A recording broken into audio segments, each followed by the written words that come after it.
जो ये मैं इसमें विवाद इनके जो छेड़ मूल रखा है है, ना उन हाँ? जो ये विवाद छेड़ रखा है कि शिवलिंग है या फव्वारा है, इस पर क्या कहेंगे आप? उनके लिए तो सारा कुछ फव्वारा ही है। वो फव्वारे की पैदाइश है, फव्वारा ही है, उनका तो क्या कहा जाए।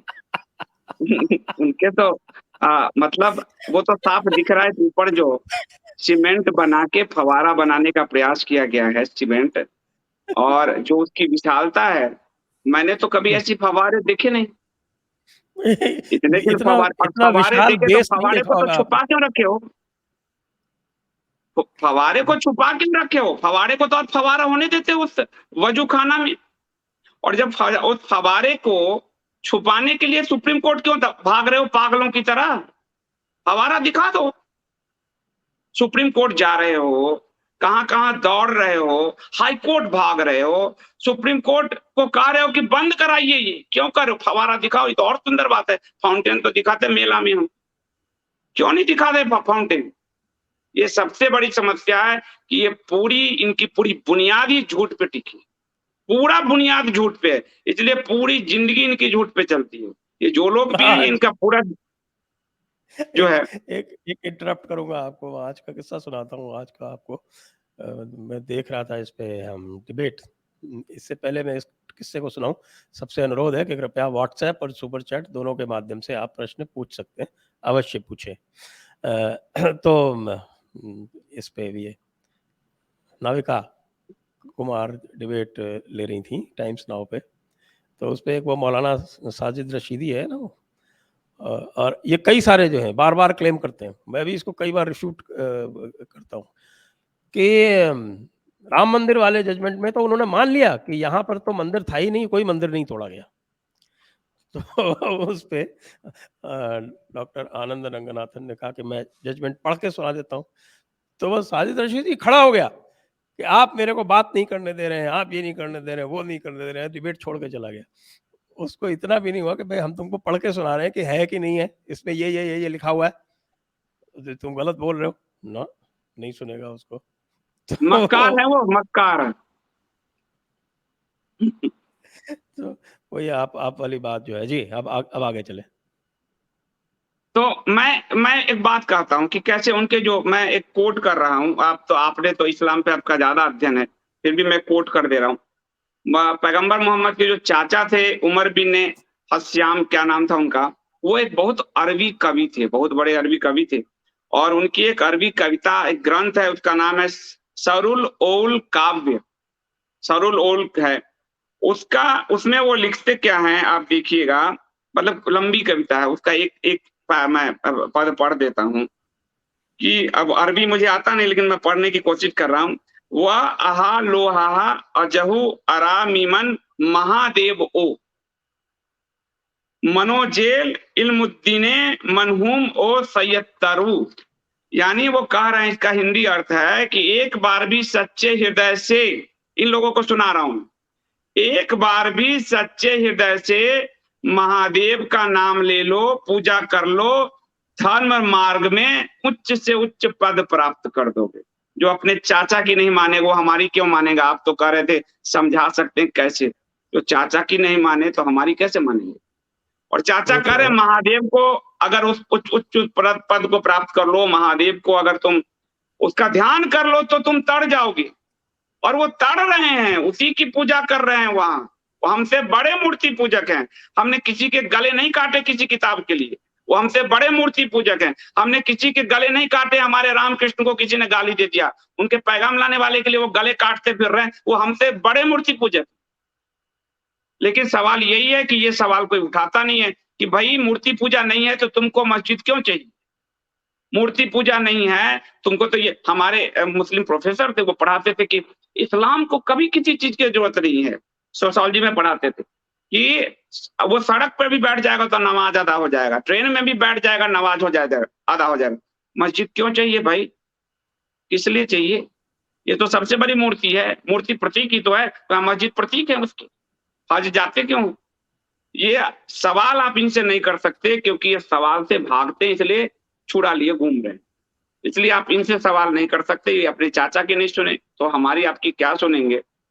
और ये फवारे ही हैं, ये पूरी इनकी बिरादरी ही फवारा है। इसलिए मैं इनको कुछ कहने की जरूरत, क्योंकि जहां आप कहेंगे उसी वक्त फवारे जाके दिखा दो। सुप्रीम कोर्ट में क्यों भाग रहे हो भाई, फवारा ही दिखा दो। राम मंदिर पर कुतर्क गढ़े गए, साहित्य रचा उस रोमिला थापर ने, इरफान हबीबो ने, वो पूरा बुकलेट रचा जेएनयू में, फर्जीवाड़ा किया। और जब लाल साहब का जो पुरातात्विक सर्वेक्षण आया सारा, वो सारे फर्जीवाड़े इनके ध्वस्त हो गए। 40,000 मंदिर तोड़ रखे हैं तुमने, 40,000, और सबकी डिटेलिंग जो है कर रखा है सीताराम गोयल ने। सीताराम और जी की तुमसे गोयल में तो 2000 की लिस्ट 2000, तो 2000 की लिस्ट है, 2000 की लिस्ट 40 उन्होंने उनकी लिस्ट बनाई है जिसके पक्के प्रमाण उनके पास थे। पक्के अकाट्य प्रमाण। प्रमाण जो थे, वो अकाट्य हाँ, प्रमाण वाले उनके पास 2000 की लिस्ट उन्होंने, और ये उस पुस्तक है। अकाट्य प्रमाण में तो मथुरा अयोध्या काशी है ही। ये वाली पुस्तक, हाँ, ये पुस्तक है ही।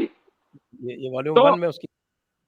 पढ़ ले ये लोग, इनको या तो गिफ्ट कर देते हैं हम लोग अपनी पैसा खर्च कर करके कि पढ़ो, और सवाल पूछेंगे, एग्जाम लेंगे तुम्हारा कि तुम पढ़े हो कि नहीं पढ़े हो।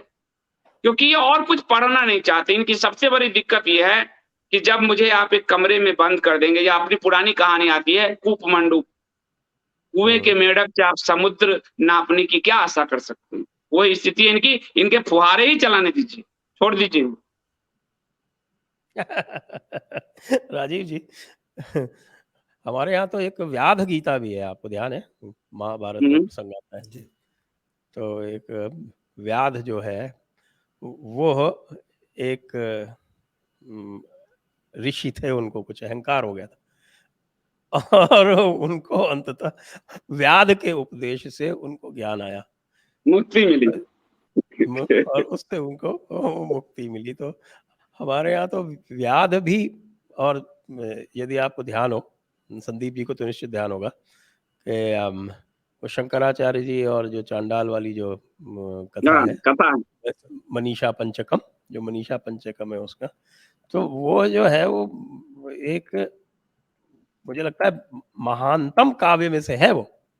कि जब वो चांडाल उनके सामने आता है और उनके शिष्य उससे कहते हैं कि हट जाओ हट जाओ, तो फिर वो पूछता है कि भाई आप किसको हटने को कह रहे हो? आप इस शरीर को हटने को कह रहे हो, या आप इसके आत्मा को हटने को कह रहे हो? और फिर ये आत्मा जो है, जिस प्रकार से सूर्य का प्रकाश असंख्य बर्तनों में जो पानी से भरे हुए हैं उनमें पड़ता है और अलग अलग दिखाई पड़ता है, तो वैसे ही जो हमारी परमात्मा है उसका प्रकाश अलग अलग शरीरों में अलग अलग दिखाई पड़ रहा है। तो किसको कह रहे हो ये बताओ पहले। तब शंकराचार्य जी को समझ में आता, तब वो मनीषा पंचकम की रचना करते हैं। और जो लोग जो हैं वो बहुत बातें करते हैं कि साहब कि ये जन्मना वर्ण होता है, उनके लिए वो एक प्रमाण मैं हमेशा लेके रखता हूँ साथ में।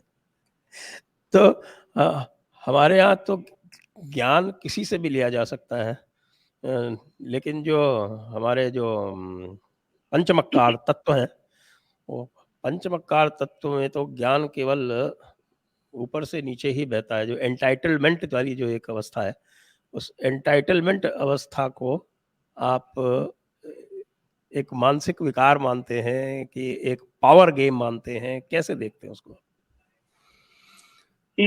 ये साम्राज्यवादी विचारधारा है, ये पावर गेन ही है। इनका जो स्टार्ट ही यही हुआ था, कब्जा करना था। इसके आपने तो बेहतर लिखा है, आपने तो बेहतर लिखा हुआ है। मैं राजीव जी से व्यू ले लूं कि इनका बड़ा इसके ऊपर शोध है, उसके बाद फिर आपके पास आता हूँ। सामान्य भाषा में बोलूंगा, एक अंग्रेज पर्वतारोही हुए थे जॉर्ज मैलोरी, या उनका एक स्टेटमेंट है जो कि पूरे इन तीनों जो विचारधाराएं हैं इनकी पूरी सोच को समराइज करता है एक सेंटेंस में। तो जॉर्ज मैलोरी ने कई बार माउंट एवरेस्ट पे चढ़ने की कोशिश की और मरते मरते बचे। एक बार उनके साथ के 13 लोग मर गए, वो बचे। तो थोड़े थोड़े से वो जॉर्ज मैलोरी नहीं चढ़ पाए। और तब किसी ने उनसे पूछा कि भाई आखिर क्या है माउंट एवरेस्ट में? Why are you so crazy about it? What have you got against it? Why must you climb it? तो उन्होंने कहा, because it is there. तो उन्हें उस पहाड़ पर क्यों चढ़ना है? क्योंकि वह है।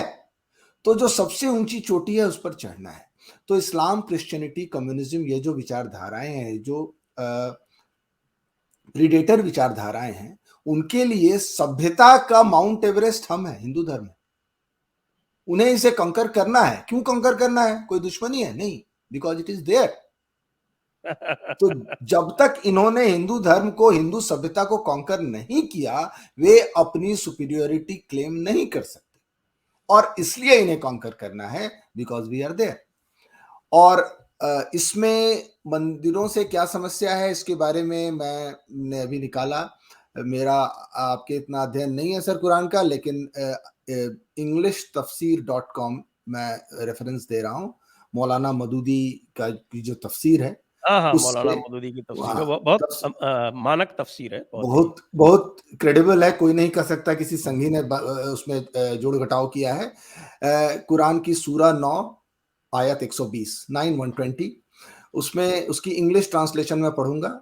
For every hardship like thirst, hunger and any other physical ordeal they suffer in the way of Allah, and every step they take on that way which enrages the unbelievers, every step they take on that way which enrages the unbelievers, and every act of wreaking vengeance upon the enemy of the truth is credited in their favor with a good deed for each. तो उनकी हर हरकत जिससे एक काफिर को, मेरा इसका translation थोड़ा अलग तरीके का है, आप कहे तो कर दूं। उनकी हर हरकत जिससे एक काफिर को तकलीफ पहुंचती है, उस हर हरकत के लिए उनके नाम से एक नेकी लिखी जाएगी।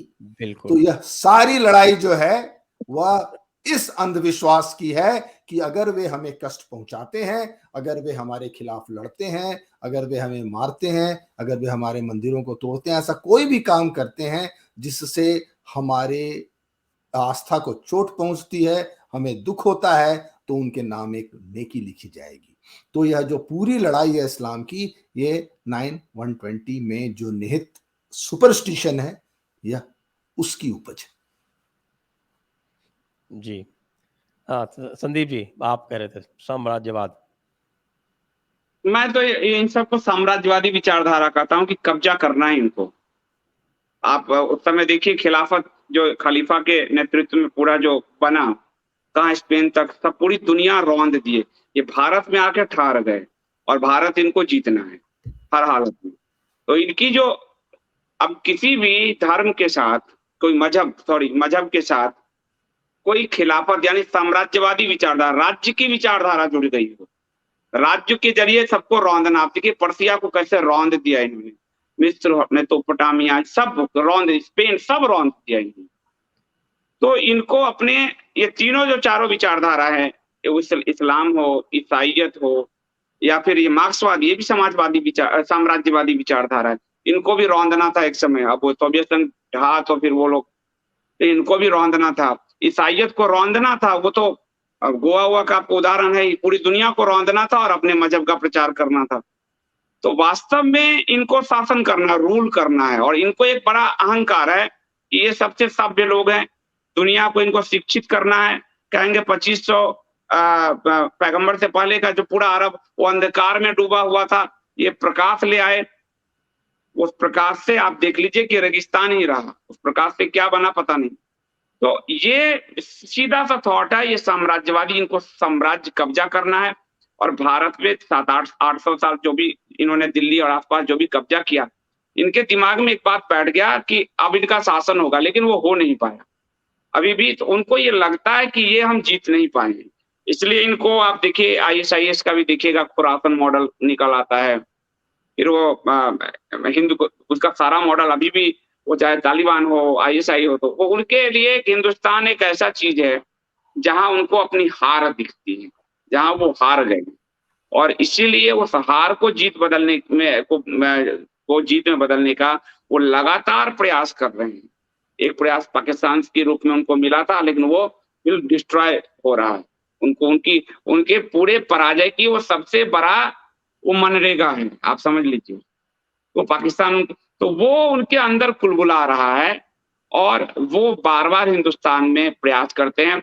आपको आज बताऊं, आज जो सुप्रीम कोर्ट में सुनवाई हुई है, उस सुनवाई में इस पक्ष से जो एक वकील शामिल हुई है, मेरी अंदरूनी खबर है, उसकी पूरी फंडिंग पीएफआई ने की है, जो बाहर से अरब से पैसा है। तो ये वैश्विक चीजें हैं। ये दो आपको सिर्फ लड़ाई दिख रहा है। वकील का नाम भी मेरे पास आ चुका है, नहीं बता सकता मैं, लेकिन पीएफआई की फंडिंग आ चुकी है, यहाँ विदेश की फंडिंग आ चुकी है। ये लड़ाई आपको सीधा सा लोगों को दिखता है। तो पूरा वो उनका पूरा इंटरेस्ट ही यही है कि, और वो राम मंदिर को अपनी हार देखते हैं। काशी अगर आप ले लेंगे तो डबल हार हो जाएगी, तो उनको वो फिर 100-50 साल पीछे चले जाएंगे उनकी पूरी लड़ाई, और वो मथुरा खिसियाने में में भी आपके राम। सर्वे का नोटिस जारी हो गया है। हाँ, मथुरा में भी सर्वे के लिए नोटिस जारी हो गया है। नोटिस है। तो कल को ताजमहल निकल आएगा इनका। इनकी सबसे बड़ी समस्या है कि ये अपने आप को हिंदुस्तान में हारा हुआ मान रहे हैं। तो ये उनकी लड़ाई है, और ये लड़ाई वो 50-100 साल की नहीं, उनके तो टारगेट है वो 1400 साल से एक ही। हम भूल जाते हैं, हमें भूलने की बीमारी। वो अहरनिश, इसके लिए उनकी आप तारीफ कर सकते हैं। वो अहरनिश लगे हैं, पूरी पीढ़ी लगी है, पूरी पीढ़ी को वो अपने विचार को ट्रांसपोर्ट कर रहे हैं। तो वो लगे हुए हैं और वो लगे रहेंगे।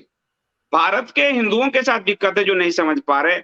सेकुलरिज्म का धतूरा चाट रखा है, उनको बिल्कुल समझ नहीं आ रहा। ना वो अपने शास्त्र पढ़ रहे, ना उनके शास्त्र पढ़ रहे, उनको टाइम ही नहीं मिल रहा है। इसलिए सिकुड़ते चले गए, सिकुड़ते चले गए, सिकुड़ते चले गए। और इस चौहद्दी में जो वो हैं, हमारे आजादी से पहले ही 2 खंड हो, आप देख लीजिए, 71 वाला और 47 वाला, वो टूट रहे हैं, लेकिन उनको इसका एहसास नहीं, और वो लगातार तोड़ने की कोशिश कर रहे हैं।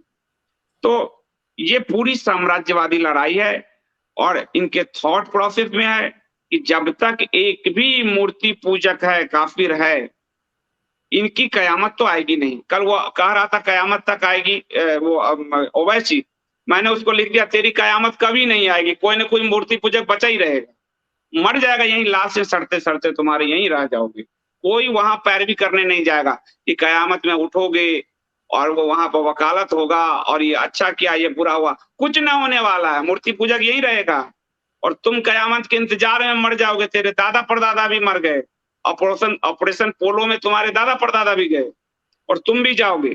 ये सबसे बड़ी दिक्कत है, ये कि हमको अपनी पीढ़ी को कैसे समझाएं, अपने हिंदुओं को कैसे समझाएं, जिसको अभी भी लगता है। आप देखिए कि मैं अपने अच्छे मुस्लिम साथी, पत्रकार साथी से उम्मीद कर रहा था कि वो कहेंगे कि ये बहुत गलत हुआ, वजू कर हमारे मतलब हिंदू भाइयों के साथ अन्याय हुआ, उनको अपमानित किया गया। सिंगल मुस्लिम मेरा फ्रेंड नहीं किया किसी ने। हिंदुओं का विरोध मुझे खूब मिल गया, थॉट के भाव मिल गया। तो सबसे बड़ी समस्या जो शंकराचार्य जी जो दिग्विजय अभियान पे निकले, तो क्या किया, पहले थोड़े किसी से टकराए, सबसे पहले अपनी जो इतने मतवाद थे सबको समेट के पचा के एक किया। ये हमारी लड़ाई उनसे नहीं है, हमारी लड़ाई हमारे से, क्योंकि हमारे जड़ में ही किला खोलने वाले लोग बैठे पड़े, और वो इतनी बड़ी संख्या में है, इतने बड़े मूढ़ लोग हैं कि आप उनको समझा के कई बार आपको लगेगा कि ये मजहब में चले जाए ज्यादा ठीक है, क्योंकि ये समझने की इनकी पूरी क्षमता जा चुकी। तो हमारी सारी समस्या यहाँ है। मैं 10 बार देख चुका। मुझे जो है मेरा साथी पत्रकार जो मेरे साथ था नई दुनिया में, वो बकवास किए घूम रहा है, हिंदू है, क्या कहिएगा, मुझे तो समझ से ही बाहर हो रहा है। और उनमें से इतने अच्छे इतने जिनको मैं कह नहीं सकता हूँ, मित्र है मेरे, मित्रता का अपमान हो जाएगा, इतनी सारी हेल्प सब कुछ किया, पर उनमें से किसी की जुबान नहीं निकली कि हिंदुओं के साथ अपमान हो। तो हमारी सारी समस्या उस साम्राज्यवाद से लड़ने के लिए आवश्यक है अपने समाज में चेतना जागृत करना, अपने शास्त्र भी और उनके भी पैरेलल स्टडीज होने चाहिए। सरकार उरकार को छोड़ दीजिए, क्योंकि वो नहीं करा पाएगी। समाज इसको करे, लोग पढ़ाना कोशिश करे, नहीं तो पूरी पीढ़ी कंप्यूटर गेम खेलने वाली पैदा हो रही है, कोई काम नहीं। और हमारी पुरानी पीढ़ी तो और ज्यादा इमोशनल ब्लैकमेल करती है नई पीढ़ी को। तब सूचना क्रांति थी नहीं, अब पुरानी पीढ़ी को आप देखिएगा, क्या फालतू बार-बार सुनते हो जयपुर डायलॉग, छोड़ दो ये बेकार चीज सुनो। पुरानी पीढ़ी तो और ज्यादा, वो मुझे आज कहा दिया किसी ने, आज मेरे कमेंट किया, क्या नीरज अत्री और ये सब सुनते हो, संदीप देव जयपुर डायलॉग, पूरे घर में तुम्हारे दिमाग खराब हो गए। अब वो व्यक्ति रो रहा है कि मेरे पापा ऐसे कर रहे हैं, मैं इनको कैसे समझाऊं। मैंने कहा छोड़ दो उनको, मत समझाओ, छोड़ दो, पुरानी पीढ़ी है। वो पुरानी पीढ़ी और इमोशनल ब्लैकमेल कर रही है, क्या कीजिएगा, ये बड़ी दिक्कत है। उनको तो पूरा महात्मावाद उनके अंदर घुसा हुआ है। तो साम्राज्यवाद से टकराना है, इस विचार से टकराना है। तो हमको अपनी पीढ़ी को शिक्षित करने के लिए शंकराचार्य, मैं इसलिए बार बार उदाहरण देता हूं आधुनिक समय में, क्योंकि इससे प्रलय स्थिति से वो भारत को निकाल ले आए। तो हम शंकराचार्य वाले ही कि मठों की व्यवस्था, मतलब शस्त्र शास्त्र की व्यवस्था उसी स्तर पर ट्रेनिंग करें, इनको सिखाएं, इनको थोड़ा जो अंगूठा केवल चलाते हैं, थोड़ा शारीरिक स्फूर्ति भी आए इनमें इनको, और थोड़े ज्ञान भी बचे। तो बड़ी संख्या में लोग आप तो अपने यहाँ लाते ही हैं, एक्स मुस्लिम घर वापसी भी होगी, पर सबसे पहले हमें अपने को घर वापस कराना है, जो नाम तो हिंदू है पर काम कुछ और ही कर रहा है। जी हाँ, चलिए अब समय बहुत हो गया है, इसलिए मैं आप दोनों लोगों से अत्यंत संक्षेप में 1-1 मिनट दोनों लोगों को मैं दूंगा। उपाय क्या है? राजीव जी, आपका 1 मिनट शुरू होता है अब। उपाय, यहाँ प्रश्न क्या है, उपाय किस चीज का? मैं संदीप देव जी से सहमत हूं। सबसे बड़ी समस्या यह है कि हमारे अपने लोगों को समझाना है कि हमारे साथ जो हुआ है वह अन्याय हुआ है, और यह जो लड़ाई है किसी एक बिल्डिंग की लड़ाई नहीं है, यह जो लड़ाई है हमारी सांस्कृतिक स्वतंत्रता की लड़ाई है। अब अक्सर मैं देख रहा हूं कुछ लोग कह रहे हैं कि भाई क्या रोजगार मिलेगा इससे, क्या पेट्रोल की कीमतें कम हो जाएंगी? मैं उन्हें कहना चाह रहा हूं, दुनिया में ऐसी कोई सभ्यता नहीं हुई है, ऐसा कोई देश नहीं हुआ है जो सांस्कृतिक रूप से स्वतंत्र नहीं रह के समृद्ध हुआ हो। तो सांस्कृतिक स्वतंत्रता समृद्धि की पहली शर्त है। आपको अगर समृद्धि चाहिए तो आपको एक ऐसा देश बनाना होगा जो सांस्कृतिक रूप से स्वतंत्र हो और जो अपनी दिशा, अपना भविष्य खुद निर्धारित कर सके। हमें यह गोल स्थापित करना होगा। सबसे बड़ी बात है, हमें अधिक से अधिक लोगों से कम्युनिकेट करके यह गोल स्थापित करना होगा कि आपको जो भौतिक समृद्धि चाहिए, जो सबको चाहिए, उसका रास्ता इस सांस्कृतिक स्वतंत्रता से होकर जाता है। इसके बिना आप आजादी के बिना आप समृद्धि की उम्मीद नहीं कर सकते थे। नहीं तो हमने जो आजादी की लड़ाई लड़ी थी, भगत सिंह ने जो अंग्रेजों पर बम फेंका था, तो भगत सिंह कहते कि भाई हमने इसलिए बम फेंका है क्योंकि हमें किरासन तेल का कोटा बढ़ा दो, राशन में हमको चावल दिला दो, इसके लिए लड़े क्या हम? क्योंकि हमें पता था कि जो समृद्धि आज हमारे देश के पास है यह विदेशी शासन में कभी संभव नहीं थी। तो हमेशा दुनिया की सबसे बड़ी लड़ाई जो है स्वतंत्रता खोजने वालों, स्वतंत्रता के लिए अपना जीवन अर्पित करने वालों और दूसरों को गुलाम बनाने वालों के बीच का संघर्ष जो है वह सिविलाइजेशन का फंडामेंटल संघर्ष है। और उसमें हम कहां खड़े हैं? हम सौभाग्य से उस सभ्यता के साथ खड़े हैं जिसका कि मूल उद्देश्य जो है व्यक्ति की स्वतंत्रता, बौद्धिक स्वतंत्रता, आर्थिक स्वतंत्रता और सांस्कृतिक स्वतंत्रता, जिसका मूल उद्देश्य है। यह गया तो हम आखिरी फ्रंट हैं सिविलाइजेशन का, सब कुछ चला जाएगा। We are the last frontier of civilisation. If we go down, the whole human civilisation goes down. इस बात को लोगों को समझाना होगा, क्योंकि जब तक हमें यह नहीं पता होगा कि हम जिसके लिए लड़ रहे हैं that is worth fighting for, तब तक हम लड़ नहीं सकते। जी।